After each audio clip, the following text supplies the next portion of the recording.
I grew up in Ireland, near a small country village called Fecal. We had some fun with that name growing up.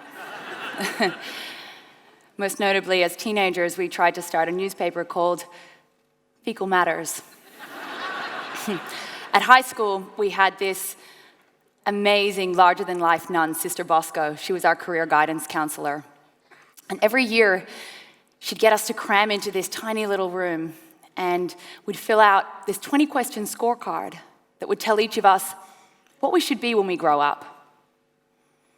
No matter how many times I filled this thing out, and I would secretly do it, mine always said that I should be a vet or a nun, every single time. Remarkably, to her credit, when I did graduate from university in the depths of the global financial crisis, vet and nun, they were about the only jobs in the village. So sadly, in light of this, most of us were out of a job. And as young graduates, you quickly learn that's the thing with jobs. If you're not in one, you're out of one, right? There's very little in between. And I'd like to talk about that today because my contention is that this binary nature of work, being all in or all out, is excluding a huge amount of people from our workforce, like a huge amount. And it's kind of messing up companies too, but it doesn't need to be this way. And I think that we have a unique opportunity in history to make some changes, to better set ourselves up for a more inclusive and a more prosperous future. I'll come to that. Some time ago, I was working with the leader of a large organization, and when you walk into their offices, it's pretty cool. They've got one of those big wall gardens, floor-to-ceiling glass, kombucha on tap. Everyone is uncannily upbeat. And still, they were losing 2,000 people a year, and the CEO wanted to know why. As we were walking to this first meeting together, he turns to me and he says, "Bridget, you saw we got beanbags, right?" I was like, "Yeah, that's great." What we decided to do was speak to some people who actually recently left and hadn't taken another job. And the first person that we spoke to was this awesome woman named Joanna. She was great. She had a master's in statistics from Stanford. She was a recognized expert in predictive modeling. And we got chatting to her.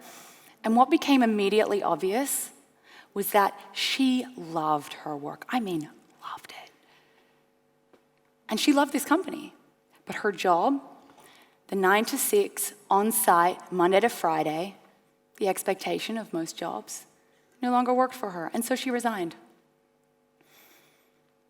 And if she's lucky, like the rest of us, got a cake, maybe a social media post, and a good luck, right? I look across at this CEO, and he is freaking out. I mean, freaking out. Because the penny has just dropped for him that he has thousands of unfilled roles for people just like Joanna. And as I sit there, high in this tower of dreams, what's crystallizing for me is that this situation is not unique. Across the globe, so many jobs are going unfilled, and in those same cities, our brightest and most engaged workers, many of them are leaving the workforce in the millions, and many are never coming back. So if work doesn't work for so many people, why do we do it this way? Why do we do it just this way, in this specific structure? Actually, for thousands of years, work was pretty flexible. It wasn't until about 200 years ago during the Industrial Revolution when we started to put this rigid structure around how work could or couldn't get done.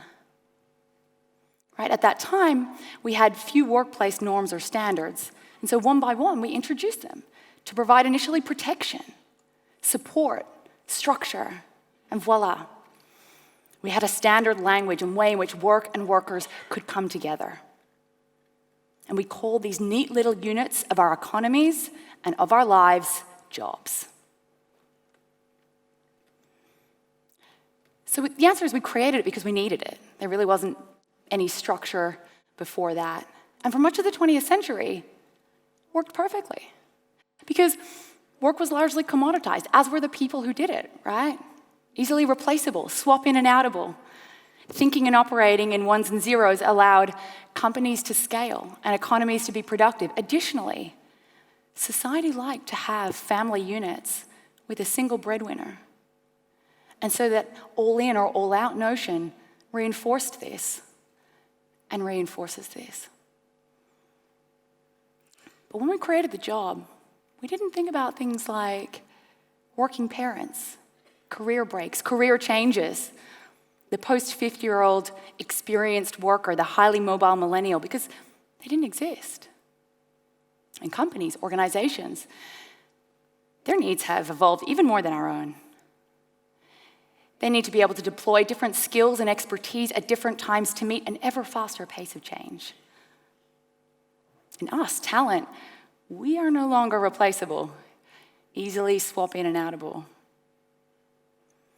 So when you consider all the advances in technology, our immense progress as society, it's no wonder that a system of work we designed in the 19th century is no longer working for us.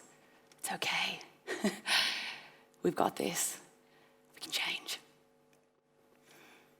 So what is the solution? What's next? It's not beanbags. It's not just beanbags. I'd like to tell you a story. We have a customer who has about 4,000 employees. And when one of their people leave, they're not just given a cake, social media post, and a good luck, probably never spoken to again. Instead, they're invited to be part of this company's project panel. Right? And instead of losing forever the skills and knowledge of their alumni, they tap into this pool in real time on a project basis. Think about that. Makes sense, right? So simple.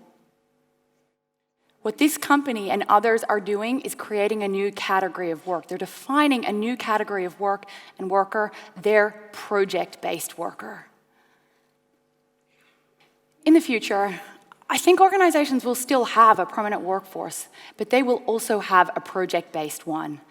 And the people in it will be rolling on and off work, maybe taking some time out to walk the Camino, writing a book, caring for a parent, engaged in a bunch of other projects.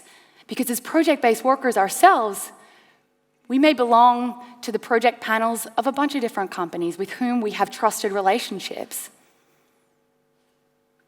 And for those of us who maybe stayed in a full-time job, an intense one, a little longer than we'd wanted because we feared the alternative was nothing at all, we can do the work we love and live. Perhaps young graduates will start asking as well as, what's my path to promotion? What's my path to project-based working? And companies will compete to build community, culture, professional development around their project-based workers. And as was necessary during the Industrial Revolution, our policymakers will focus their energies on how to adapt to support and protect the rights and realities of this new category of worker. Because we will all have a new category of work and worker that is unambiguously understood, valued, and respected. We won't find it difficult to get a mortgage, get a rental property, save for retirement. One day, hopefully soon, I think we'll look back and we'll think it's crazy that we worried about documents on desks and we let our most valuable IP just walk out the door and never speak to them again. I think we'll look back on these 200 years, this very short time in human history, and we will find it difficult to imagine a time when work was all or nothing. When I was a kid, my mom always told me that I could be whatever I wanted to be when I grew up. This caused some ripples in my kindergarten on career day. We had to go up to the front of the classroom and pick the costume that was going to represent the job that we were going to have when we grew up. I didn't yet know at this point, nun and vet were on the cards. But I'm standing, you can imagine me standing there as a 4 or 5-year-old, and I'm looking at all of these costumes, and I turned to my teacher and I said to him, I don't want to just pick one. And he said, you don't understand the exercise. And somewhere in my little 5-year-old brain, I remember thinking to myself, I don't think you understand the future. Thank you.